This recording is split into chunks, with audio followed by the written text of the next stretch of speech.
atau lebih tepatnya di bulan ini kita belajar tentang covenant ya. Apa sih? Covenant gitu ya, atau perjanjian gitu ya, perjanjian yang baru.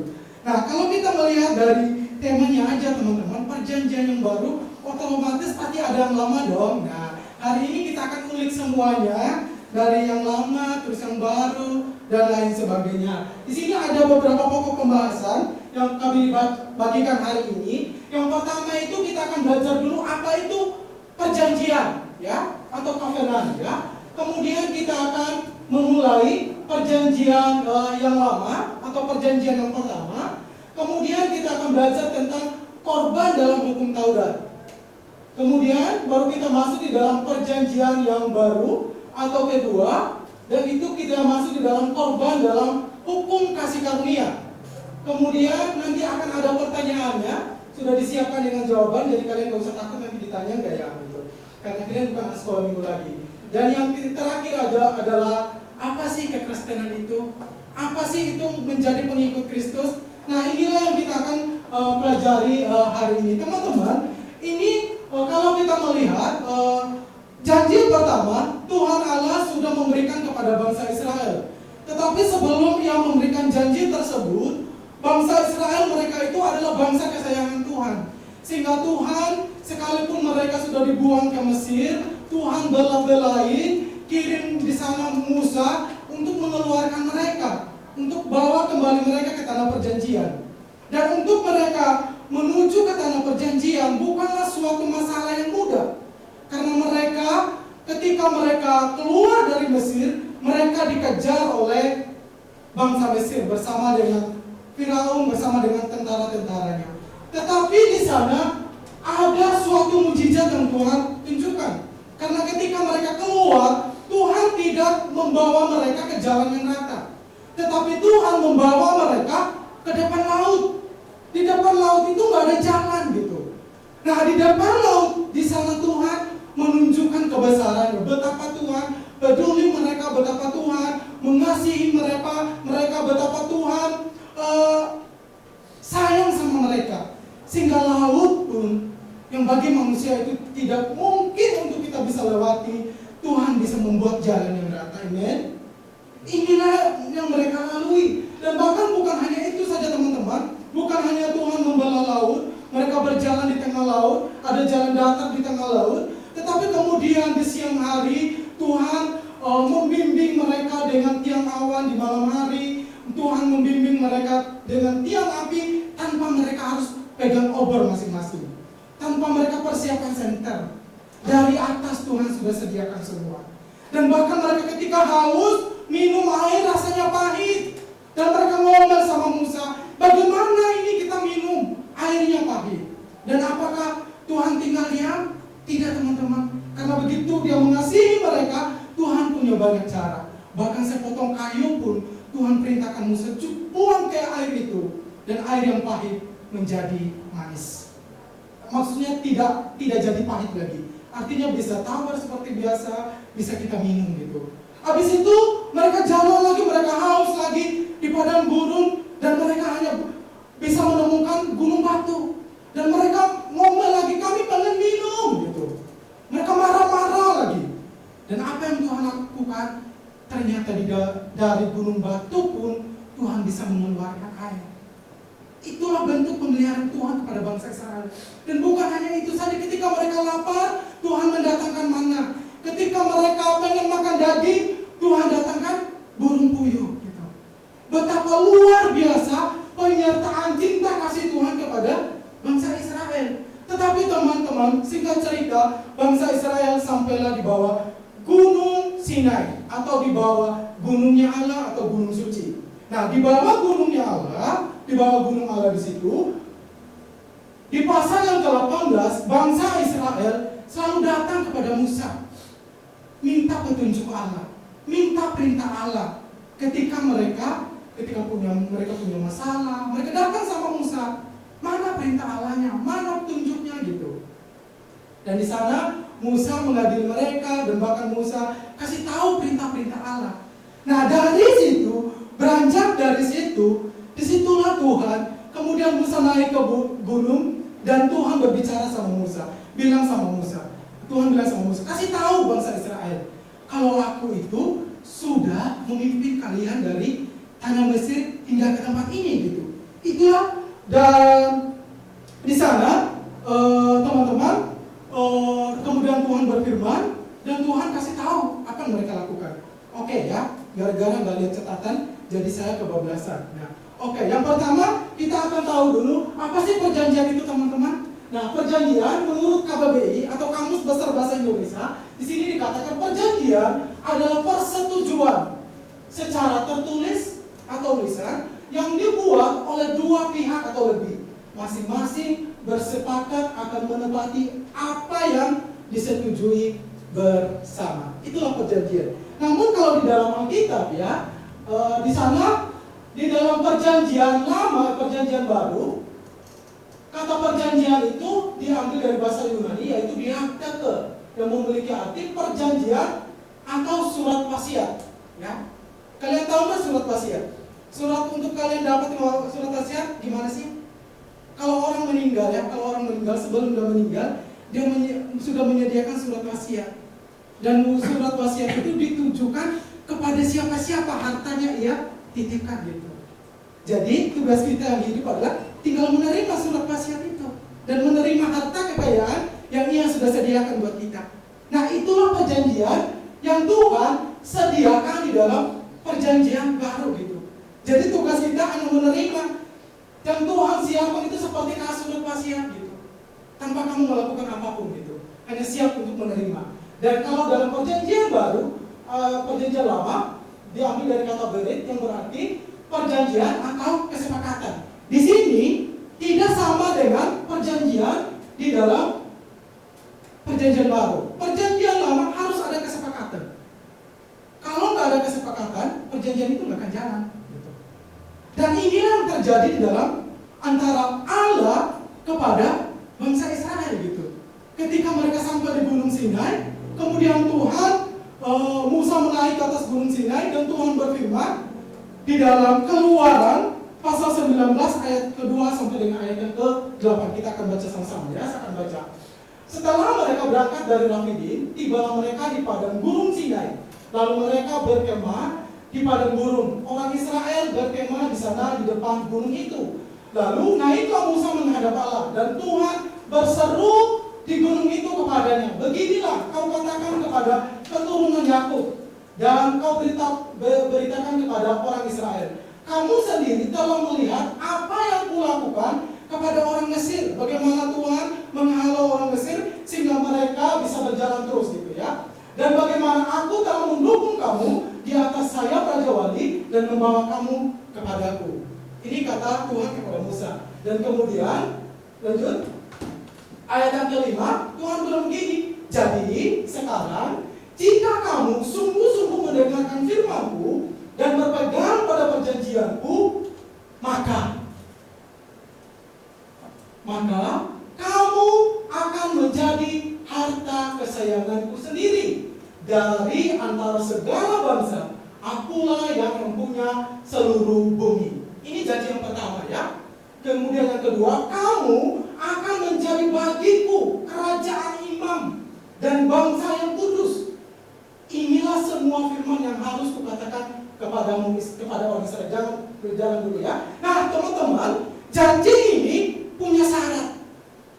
Janji yang Tuhan berikan, yang Tuhan mau kasih kepada bangsa Israel, ada syaratnya gitu. Syaratnya adalah kamu harus mendengarkan firman-Ku dan kamu harus berpegang teguh kepada perintah-Ku, kepada janji-Ku, kepada hukum-Ku. Kalau kamu lakukan itu, maka kamu gitu hasilnya itu. Ini yang ini yang terjadi gitu. Jadi kamu akan menjadi harta kesayangan sendiri di antara segala bangsa. Jadi ini ada syaratnya. Artinya teman-teman, untuk menjadi harta kesayangannya Tuhan di antara bangsa di perjanjian ini, untuk menjadi bagiku, artinya milik kesayanganku. Kalau di dalam terjemahan lain, kalian itu bagaikan imam-imam di dalam kerajaan yang akan melayani aku gitu. Jadi kalian semua itu seperti imam gitu, kata Tuhan. Tapi kamu harus pegang ini. Kalau kamu nggak pegang ini, berarti kamu nggak bisa. Kamu nggak, artinya akan bertolak belakang. Kamu nggak akan menjadi harta kesenangan di antara bangsa. Kamu nggak akan menjadi bagian dalam kerajaan imam yang dikuduskan. Kira-kira seperti itu. Ini adalah perintah Tuhan. Ini adalah janji Tuhan yang Tuhan mau kasih kepada bangsa Israel. Namun teman-teman, bagaimana respon bangsa Israel? Ini kita lihat ya. Nah, lalu datanglah Musa dan memanggil para tua-tua bangsa itu dan membawa ke depan mereka segala firman yang diperintahkan Tuhan kepadanya. Artinya Musa memberitahukan perintah tersebut, janji tersebut kepada mereka. Dan seluruh bangsa itu menjawab bersama-sama dengan apa? Segala yang difirmankan Tuhan kami akan apa? Lakukan. Kalau dalam terjemahan lain mereka mengatakan dengan lantang gitu. Mereka menjawab, kami bisa lakukan. Kami siap lakukan apapun yang Tuhan perintahkan kepada kami. Ini adalah jawaban daripada bangsa Israel. Lalu Musa pun menyampaikan jawaban itu kepada Tuhan. Singkat cerita teman-teman, akhirnya Tuhan memanggil Musa ke atas gunung Sinai untuk menerima 10 perintah Allah ini. Nah, Tuhan manggil Musa naik ke gunung untuk menerima perintah Allah yang akan dijalankan oleh bangsa Israel di dalam hidup mereka. Dan tahu nggak apa yang terjadi teman-teman?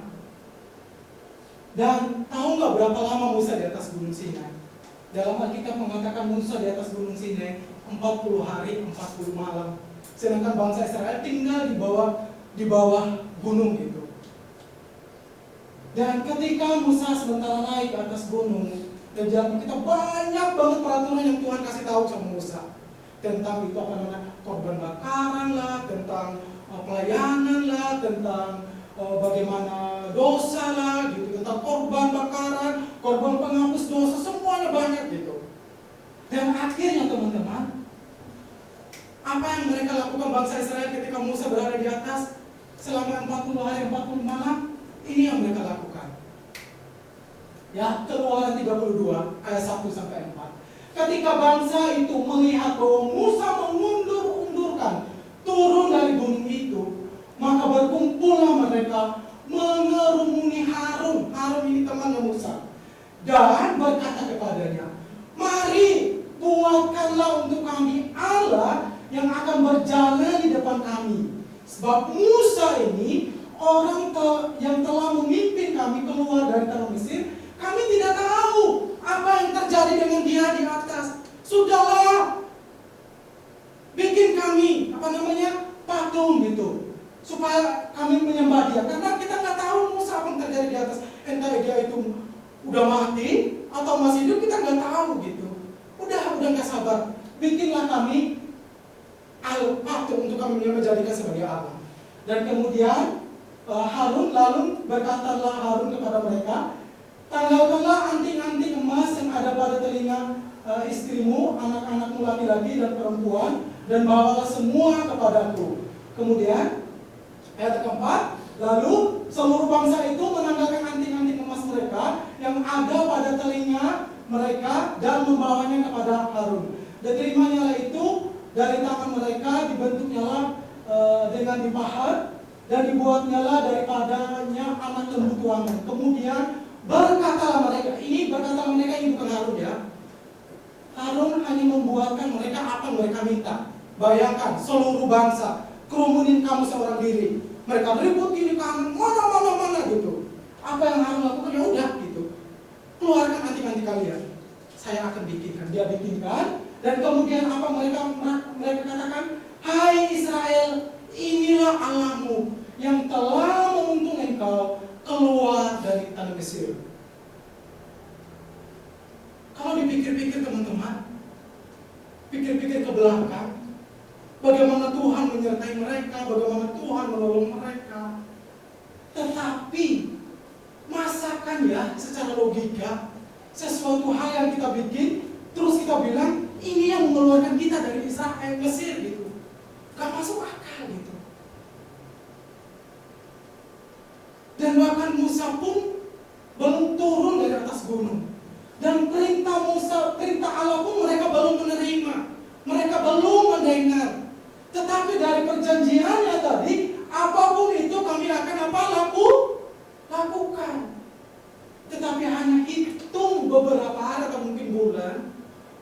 dan bahkan belum menerima perintah Allah itu seperti apa, mereka sudah mengingkari janji mereka.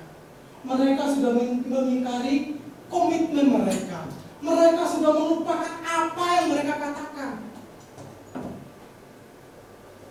Kalau pakai bahasa sekarang, datang petantang petenteng di depan, ditanya bilang, siap kami lakukan, dengan suara lantang. Tetapi kenyataannya yang mereka lakukan adalah berbeda.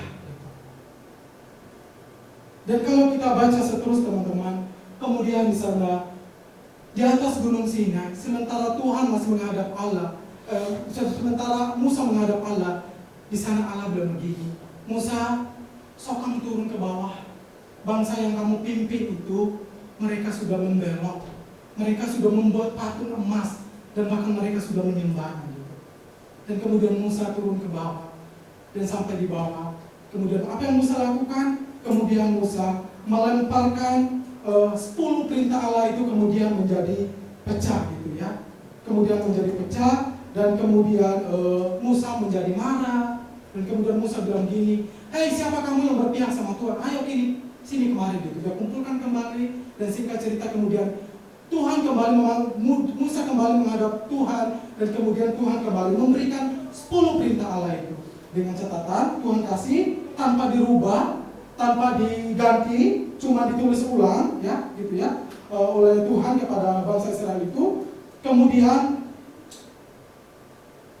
peraturan itu karena sudah dijanji, karena sudah mereka berkomitmen untuk melakukan, walaupun mereka gagal, Allah tetap memberikan peraturan itu, 10 perintah itu.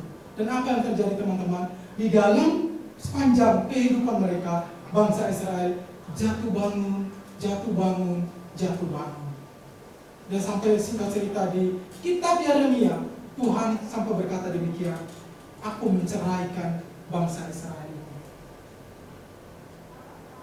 Dan kalau kita melihat kata demikian, berarti selama ini bangsa Israel dengan Tuhan itu bagaikan sebuah kayak seperti apa ya, hubungan mereka itu kayak seperti pernikahan gitu, seperti suami dan istri. Allah itu sebagai mempelai laki-laki, bangsa Israel itu sebagai mempelai perempuan. Tetapi ketika mereka tidak menjalankan perintah Allah, mereka terus melanggar perintah Allah, Allah kemudian bilang, udahlah, aku menceraikan bangsa Israel.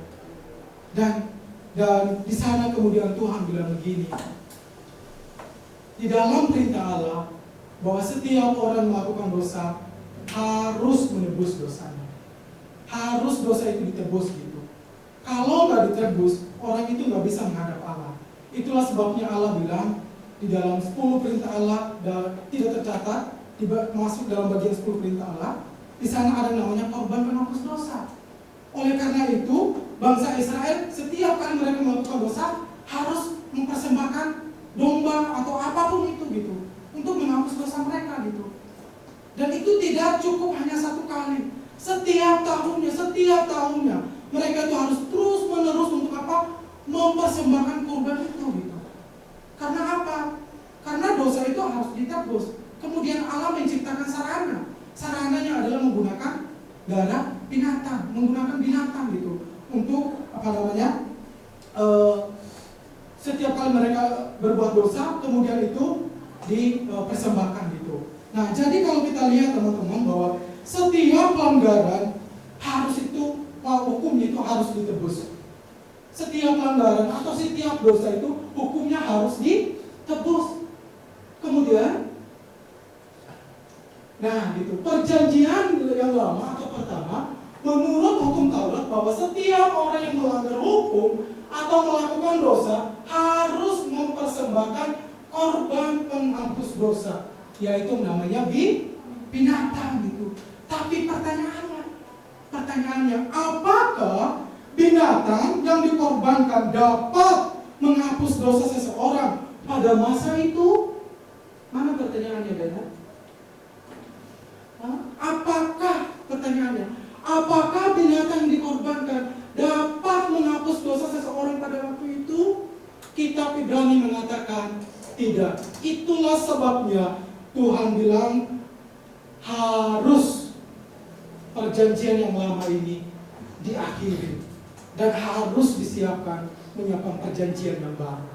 Dan kemudian Tuhan bilang begini, karena jawabannya tidak, penulis Ibrani mengatakan demikian di dalam Ibrani pasal yang ke-10 ayat 1-4. Di dalam hukum Taurat hanya terdapat bayangan saja dari keselamatan yang akan datang, dan bukan hakikat dari keselamatan itu sendiri.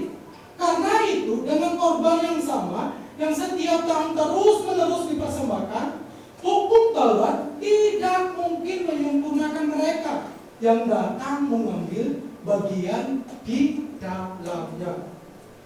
Sebab jika hal itu mungkin, pasti orang tidak mempersembahkan korban lagi. Sebab mereka yang melakukan ibadah itu tidak sadar lagi akan dosa setelah disucikan sekali untuk selamanya. Jadi ternyata teman-teman, hukum Taurat itu hanyalah sebagai bayangan, gambaran tentang keselamatan yang akan datang, tentang pembebas yang sesungguhnya yang akan menyelamatkan kita. Jadi hukum Taurat itu hanya bayangan saja. Ibarat begini, siapa di sini yang belum punya pacar angkat tangan?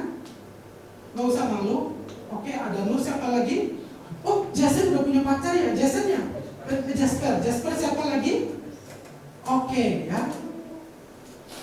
Di sini yang LDR sama pacarnya siapa? Oh, Nur, betul. Bapak jujur Nur ya, Nur gitu. Teman-teman, punya foto pacarnya enggak? Punya kan? Betul enggak? Betul gitu. Teman-teman, foto pacar kamu itu adalah gambaran tentang pacar kamu. Bukan pribadinya yang sesungguhnya yang ada di depan kamu. Jadi walaupun kamu melihat fotonya gitu ya, kamu nggak bisa ajak berbicara. Dan foto itu nggak bisa ngapa-ngapain. Dan nggak bisa mengubah hidupmu. Sama hal dengan hukum Taurat. Hukum Taurat itu sama-sama sekali nggak membuat orang itu yang datang mempersembahkan korban, kemudian dosanya dihapus. Sama sekali enggak. Karena apa? Hukum Taurat itu hanyalah bayangan. Ibarat dalam pacaran hanya yang di LDR-an, foto itu hanyalah gambar pacarmu. Cuma kamu lihat pacarmu, bentuk wajahnya, tapi di foto itu nggak bisa ngapa-ngapain gitu. Jadi sama halnya dengan hukum Taurat ini. Jadi sekalipun kamu mempersembahkan korban, mau gimana pun itu, dan bahkan kamu gimana pun kamu melakukan hukum Taurat, itu nggak bisa menyelamatkan kamu. Karena tujuan Tuhan memberikan hukum Taurat itu bukan untuk menyelamatkan. Bukan untuk menyelamatkan. Ini hanyalah gambaran, ini hanyalah bayangan tentang yang sesungguhnya, yang sebenarnya, yang benar-benar bisa menyelamatkan kita. Terus kita lanjut ya. Oke. Kemudian tetapi justru oleh korban-korban itu setiap tahun orang diperingatkan akan adanya dosa. Sebab tidak mungkin oleh darah lembu jantan atau darah domba jantan menghapus dosa. Jadi korban yang dipersembahkan di dalam hukum Taurat di zaman perjanjian yang lama atau perjanjian yang pertama teman-teman, percuma setiap tahun kita mempersembahkan. Waktu di pertemuan Polda 13 ada satu pertanyaan, berarti sia-sia dong kita mempersembahkan korban? Dan kebetulan pertanyaan itu bagian aku. Saya cuma bilang yes gitu. Karena firman Tuhan mengatakan sama sekali gak menghapus dosa kita, melainkan dengan adanya korban atau hukum Taurat itu mengingatkan identitas kita bahwa kita ini adalah orang yang berdosa, bahwa kita ini adalah orang yang butuh pertolongan Tuhan Yesus gitu. Jadi teman-teman, betapa hidup di dalam perjanjian lama, perjanjian di bawah hukum Taurat itu sungguh sangat miris. Coba kalau itu masih berlaku di zaman sekarang, bayangkan kita harus beli lembunya, dombanya, atau apanya. Belum lagi zaman sekarang mahal, belum lagi zaman sekarang perekonomian gak baik gitu. Susah gak untuk kita bisa beli setiap tahun? Susah, repot gak repot gitu. Sungguh sangat merepotkan gitu. Tidak akan membuat kita itu tidur tenang, tidur nyenyak gitu. Karena apa? Sekalipun hari ini kita sudah persembahkan, besok mesti mikir lagi gitu. Dan karena pada dasarnya manusia jatuh dalam dosa, setiap harinya, kata firman Tuhan yang kita lakukan itu hanyalah dosa. Tidak pernah kita bisa menyenangkan hati Tuhan, memuliakan hati Tuhan. Semuanya itu adalah dosa, karena hidup kita dikendalikan sama dosa gitu. Nah, itulah sebabnya Tuhan bilang, aku akan mengakhiri perjanjian yang lama dan aku memberikan perjanjian yang baru. Itulah yang dikatakan di dalam Ibrani pasal yang ke-10 ayat yang ke-16 sampai dengan ayat yang ke-17. Sekarang kita masuk dalam perjanjian yang baru ya. Sebab ia berfirman, inilah perjanjian yang akan kuadakan dengan mereka sesudah waktu itu. Ia berfirman pula, aku akan menaruh hukumku di dalam hati mereka dan menuliskannya di dalam akal budi mereka. Dan aku tidak lagi mengingat dosa-dosa mereka dan tidak mengingat lagi kesalahan-kesalahan mereka. Nah, teman-teman, kalau kita melihat perjanjian yang lama dan perjanjian yang baru itu sangat berbeda. Sangat berbeda. Perjanjian yang lama, Tuhan kasih, yuk tunjukkan effortmu untuk kamu bisa melakukannya. Yuk kamu harus berjuang. Yuk kamu harus berpikir keras untuk melakukannya. Tanpa ada yang bisa menolong, teman-teman. Jadi pure atau benar-benar itu dari usaha kita gitu. Tuhan kasih dan ada syaratnya. Kamu harus menepati. Kamu harus menaati. Kalau kamu gak menaati, ya kamu melanggar gitu. Tetapi beda dengan perjanjian yang baru. Perjanjian yang baru, coba kamu baca. Aku akan menaruh hukumku di dalam hati mereka dan menuliskan di dalam akal budi mereka. Ini upayanya siapa? Ini upayanya siapa, teman-teman? Tuhan. Di sini tidak bilang kamu harus melakukan ini, kamu harus menaatinya, kamu harus berpegang, kamu harus mengikutinya ini. Tetapi Tuhan bilang, aku akan menaruh hukumku dan menuliskan di dalam hati dan akal budi kamu. Hukum itu yang Tuhan kasih sekarang. Kalau dulu di atas loh batu, diukir, dipahat, kemudian ditulis. Kalau di sana, sekarang itu ada di sini dan ada di sini. Ini bedanya hukum perjanjian baru. Dan udah itu lagi bilang, aku tidak lagi mengingat dosa-dosa kamu. Wow, keren sekali. Kalau dulu setiap tahun korban-korban setiap tahun terus mengingat. Itu dosa kita. Tetapi sekarang ini sama halnya pengampunan penuh, pengampunan total. Tuhan bilang, aku gak akan ingat lagi kesalahan kamu. Apapun dosa kamu, aku udah gak ingat lagi. Karena apa? Semuanya udah dimaafkan. Semuanya udah diselesaikan oleh Yesus di atas kayu salib. Wow, luar biasa gak teman-teman perjanjian yang baru?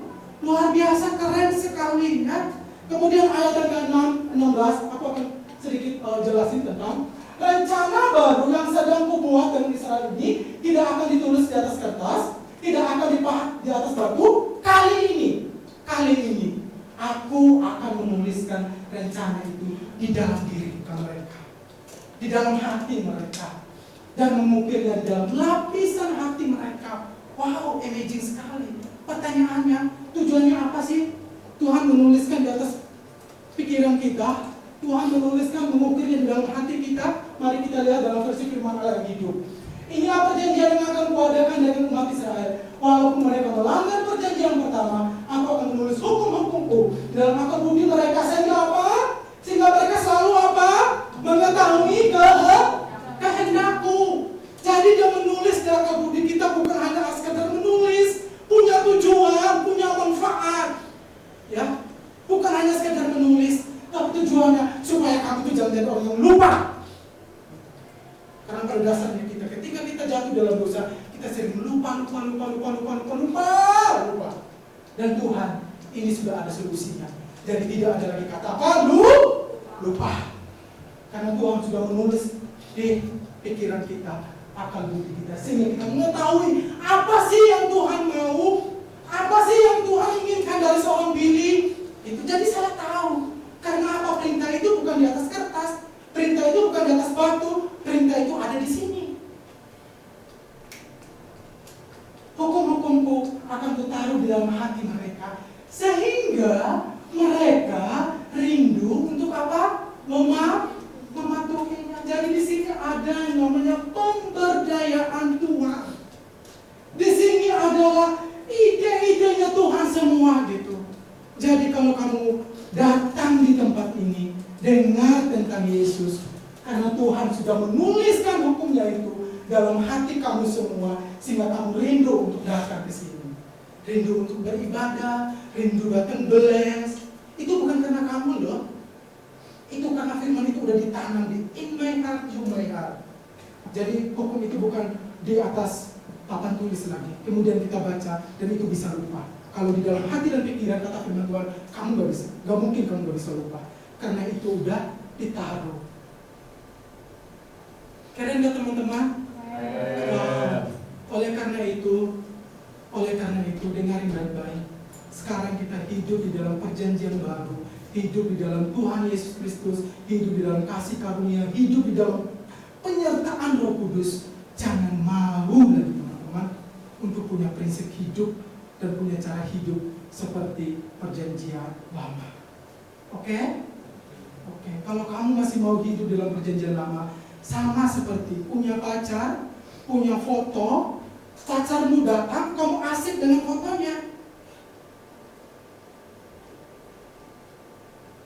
Kamu hidup dalam perjanjian baru, tapi kamu masih punya terus hidup cara hidup perjanjian lama, sama dengan kamu punya pacarmu hadir di sini udah ada sekian lama, tetapi kamu sibuk dengan fotonya, kamu gak sibuk dengan dianya.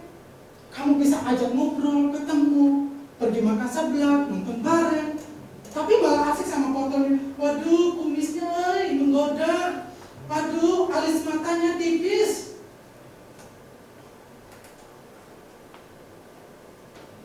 Jadi oleh karena itu, kita minta pertolongan Roh Kudus, sehingga kita senantiasa diingatkan bahwa kita sekarang sudah ada di bawah hukumnya Yesus, hukum kasih karunia, dan biarlah hidup kita juga hidup di dalam Dia. Amin. Amin. Jadi teman-teman, dalam perjanjian baru, dan tadi sudah kita baca di ayat ke-17 bahwa dosa-dosa kita itu sudah Tuhan tidak ingat lagi. Dosa-dosa kita, kesalahan-kesalahan kita itu sudah tidak diingat lagi oleh Tuhan. Itu sangat dijelaskan dan ditegaskan dalam Ibrani pasal 10 ayat ke-15 ayat ke-5 sampai ayat ke-10. Karena itu ketika ia masuk ke dalam dunia, ia berkata, korban dan persembahan tidak engkau kehendaki, tetapi engkau telah menyediakan tubuh bagiku. Kepada korban bakaran dan korban penghapus dosa engkau tidak berkenan. Lalu aku berkata, sungguh aku datang dalam gulungan kitab ada tertulis tentang aku untuk melakukan kehendakmu ya Allahku. Ayat ke-8, di atas ia berkata, korban dan persembahan, korban bakaran dan korban penghapus dosa tidak engkau kehendaki, dan engkau tidak berkenan kepadanya, meskipun dipersembahkan menurut hukum Taurat setiap tahun berulang kali. Ya. Dan kemudian katanya, sungguh aku datang untuk melakukan kehendakmu. Yang pertama dihapuskan, supaya yang kedua yaitu aku ditegakkan.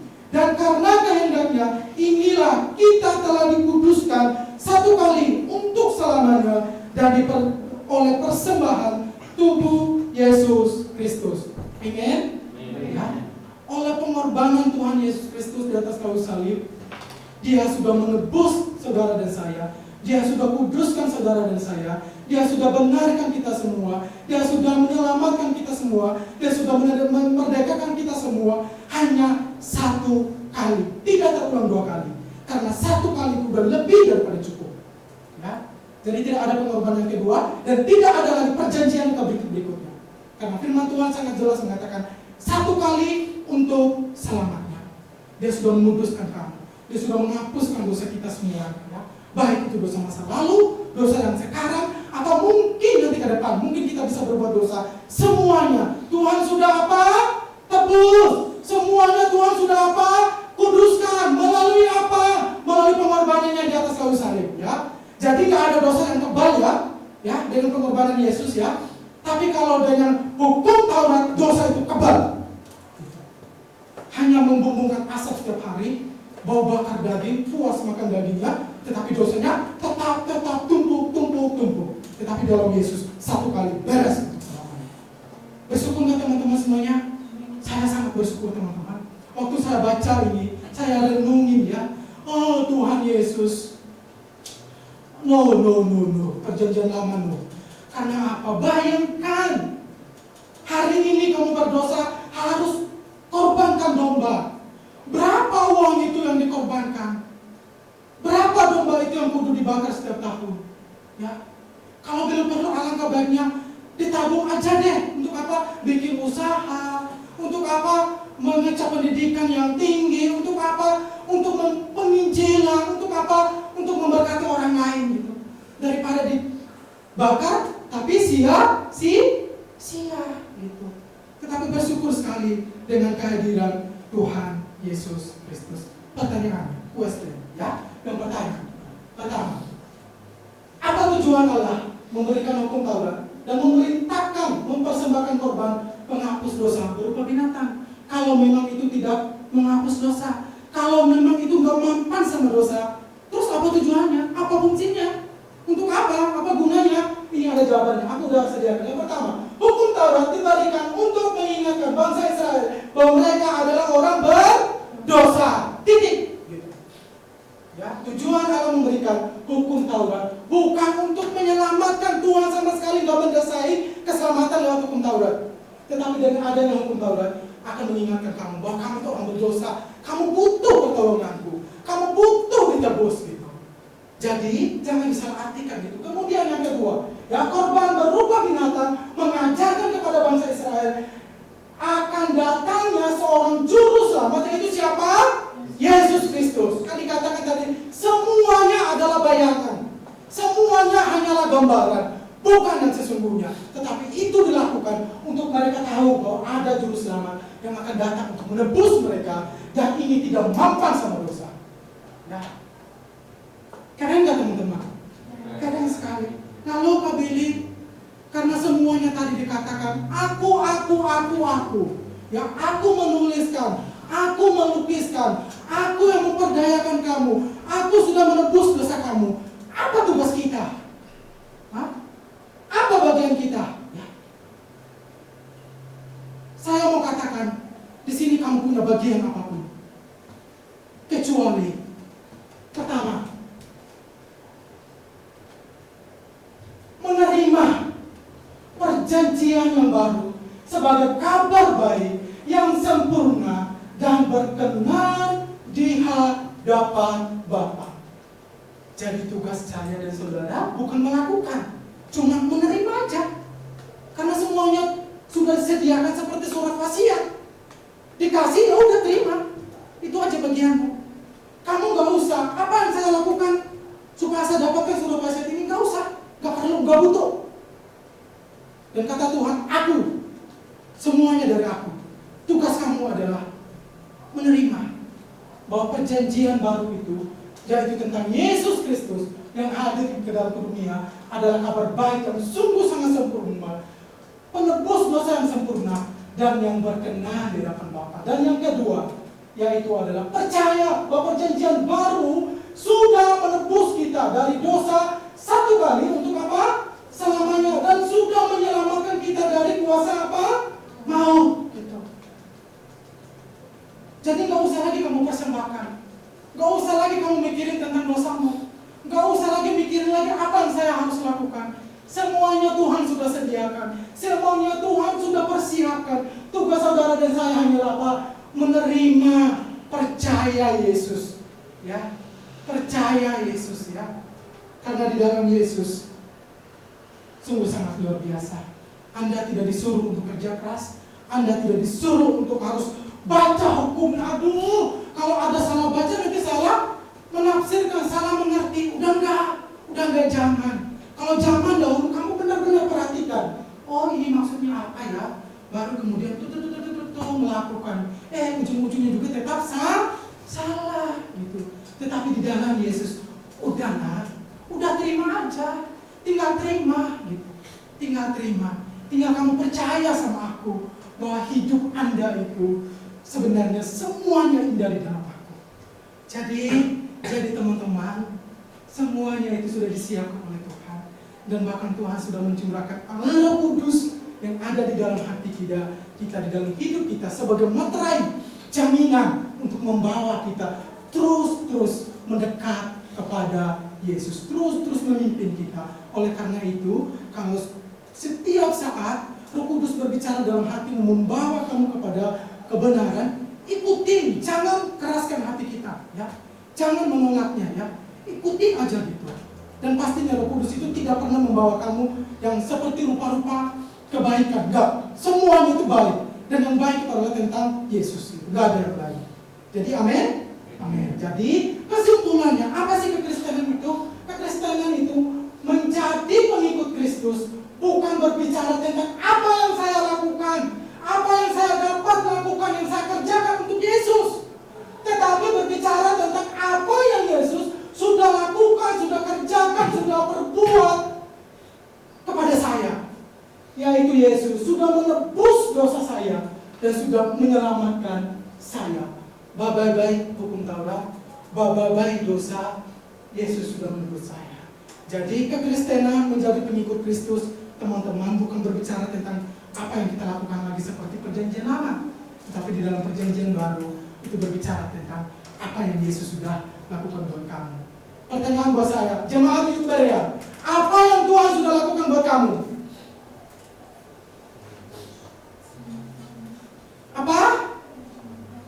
Dia sudah datang ke dunia untuk menebus dosa dan saya, dosa saudara dan saya. Dia sudah menyelamatkan saudara dan saya. Dan sekarang hiduplah, nikmatilah hidup yang Tuhan sudah sediakan untuk kita semua. Amin.